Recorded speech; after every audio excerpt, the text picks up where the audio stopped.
کہتے ہیں کہ ایران کا بادشاہ دارا ایک دن شکار کھیلتے ہوئے اس چراگاہ پہنچ گیا جہاں اس کے گھوڑے چرا کرتے تھے۔ بادشاہ گھوڑا دوڑاتے ہوئے اپنے لشکر سے بہت آگے نکل آیا۔ شاہی گھوڑوں کے چرواہے نے بادشاہ کی صورت دیکھی تو قدم بوسی کے لیے جلدی سے آگے بڑھا۔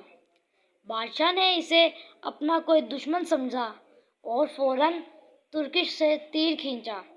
کمان میں جوڑ کر تیر چلانے لگا تو چرواہا چلایا، عالم پناہ، میں دشمن نہیں، شاہی گھوڑوں کی نگرانی کرنے والا اللہ بان ہوں۔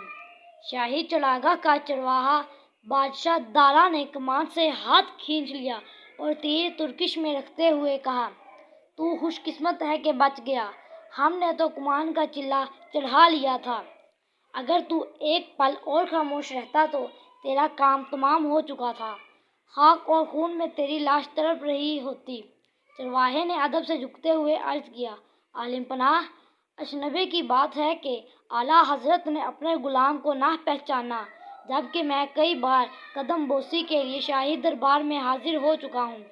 میں ایک معمولی چرواہا ہوں مگر اپنے غلے کی ایک ایک گھوڑے کو پہچانتا ہوں۔ حضور والا، جس گھوڑے کو طلب فرمائے لاکھ گھوڑوں سے نکال لاؤں۔ بادشاہ کے لیے لازم ہے کہ وہ اپنی رعایا کے ہر بندے کو جانتا پہچانتا ہو۔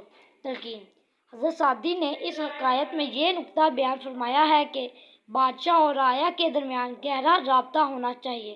اگر راعی رعایا کو نہ جانے پہچانے گا تو رعایا بھی اسے نہ جانے پہچانے گی۔